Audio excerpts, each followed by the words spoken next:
Hi everyone, CSS প্লেলিস্টের প্রথম ভিডিওতে সবাইকে স্বাগতম। আজকে আমরা দেখব হচ্ছে সিএসএস কি এবং সিএসএস কেন আমরা ইউজ করব। তাহলে চলুন শুরু করা যাক। আমি আছি আপনাদের সাথে মোহাম্মদ কাউসার।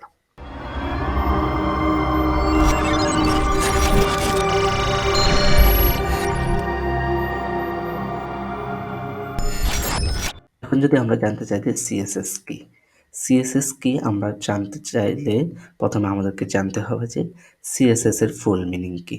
সিএসএস এর ফুল মিনিং হচ্ছে ক্যাসকেডিং স্টাইল শিট। এখন আমরা ক্যাসকেডিং এর বাংলা করলে বুঝতে পারবো যে ক্যাসকেডিং অর্থ হচ্ছে জলপ্রপাত। জলপ্রপাত কি করে? জলপ্রপাত পানিকে উপর থেকে নিচের দিকে ফেলে। তেমনি একটা সিএসএস এর যে প্রসেসটা আছে, আমরা যেভাবে একটা ওয়েব পেজ ডিজাইন করব, সেটা প্রথমে আমরা হেডারটা করব, এরপর ফুটারটা করব, এরপর আমাদের মাঝখানে যদি কোনো কন্টেনার থাকে সেগুলো করব। এই যে প্রসেসের মাধ্যমে আমরা আমাদের ডিজাইনটা করব, প্রথমে হেডার, এরপর কন্টেনার, এরপর ফুটার, এই যে প্রসেসটা ফলো করব আমরা, ওই প্রসেসটা হচ্ছে ক্যাসকেডিং। ঠিক আছে? এরপরে স্টাইল শিট। স্টাইল শিট মানে হচ্ছে আমাদের স্টাইলটা, ওয়েব পেজের স্টাইলটা কীরকম হবে, কোথায় কালারিং হবে একটু, কোথায় কালারিং হবে না, এই সব কিছু ডিফাইন করে দেয় স্টাইল শিটের মাধ্যমে। ঠিক আছে? আমরা এখন যদি বুঝি সিএসএস কোথায় ইউজ করব বা কার সাথে সিএসএসটা ইউজ করব, তাহলে আমরা বলতে পারি যে আমরা ইউজ করব হচ্ছে HTML এলিমেন্টসের সাথে বা HTML এর ট্যাগগুলোর সাথে। আমরা এর আগে HTML সম্পর্কে জেনেছি। HTML দিয়ে আমরা বিভিন্ন ট্যাগস লিখতে পেরেছি, হেডিং লিখেছি, তারপরে আমাদের ইনপুট নিয়েছি বিভিন্ন ধরনের। সো আমরা যদি কেউ এখন HTML সম্পর্কে না জেনে থাকি, তাহলে আমাদের আই বাটনে HTML এর প্লেলিস্টের আছে, ওইখানে ক্লিক করে আমরা HTML গুলো দেখে তারপর সিএসএস প্লেলিস্টটা কন্টিনিউ করব। এর আগে আমরা করব না। তাহলে আমরা যদি সিএসএস কে ইউজ করতে চাই, তাহলে আমরা কোথায় ইউজ করব? HTML এলিমেন্টস বা ট্যাগগুলোর সাথে আমরা সিএসএস কে ইউজ করে থাকব। এরপরে আমরা যদি জানতে চাই আমরা কেন সিএসএস ইউজ করব।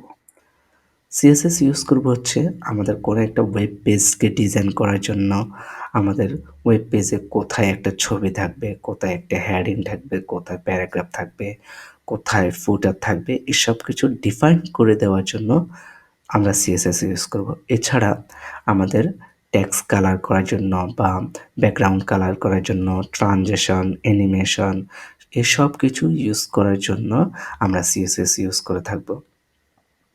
এছাড়াও সিএসএস দিয়ে আমরা আমাদের ডিভাইসকে স্ক্রিন সাইজ, বিভিন্ন ধরনের স্ক্রিন সাইজ করতে পারি।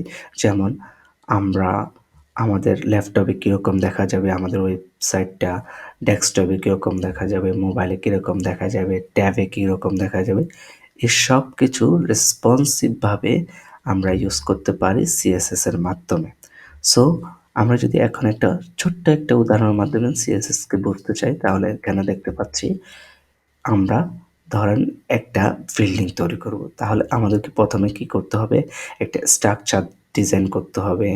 আমাদের যে যাবতীয় যন্ত্রপাতির সরঞ্জাম লাগবে সেগুলো নিয়ে আসতে হবে। তাহলে আমরা এখানে ছবিতে দেখতে পাচ্ছি, এখানে যে যন্ত্রপাতি বা যে জিনিসগুলো লাগবে প্রথমে এগুলো নিয়ে আসছে। এরপর একটা পরিকল্পনা করতেছি কিভাবে এই বিল্ডিংটাকে সজ্জিত করা যায়। এখন আমরা দেখতেছি এই বিল্ডিংটাকে সজ্জিত করার পর এত সুন্দর একটা বিল্ডিং তৈরি হয়ে গেছে। তার মানে কি, আমরা যদি এই উদাহরণের সাথে আমাদের HTML/CSS এর সাথে মিলাই, তাহলে এখানে দেখতে পাচ্ছি যে বিল্ডিংটা কাজ চলতেছিল বা যে যন্ত্রপাতিগুলো নিয়ে আসছে ওগুলো হচ্ছে HTML, মানে হচ্ছে আমাদের যে বিল্ডিংটা আছে ওই বিল্ডিংটার সরঞ্জামগুলো হচ্ছে ধরতে পারে HTML। এরপরে সরঞ্জামগুলো ব্যবহার করে যে সুন্দর করে বাড়ির একটা ডিজাইন তৈরি করলো, সেটাই হচ্ছে সিএসএস। তাহলে আমরা আশা করি বুঝতে পেরেছি সিএসএস কি এবং সিএসএস কেন ইউজ করব আমরা। সবাইকে এই ভিডিওটি দেখার জন্য ধন্যবাদ। আমাদের প্লেলিস্টে আরও অনেকগুলো ভিডিও আসবে, সেগুলো দেখার আমন্ত্রণ জানিয়ে এখানে শেষ করছি আজকের ভিডিওটি। ধন্যবাদ সবাইকে।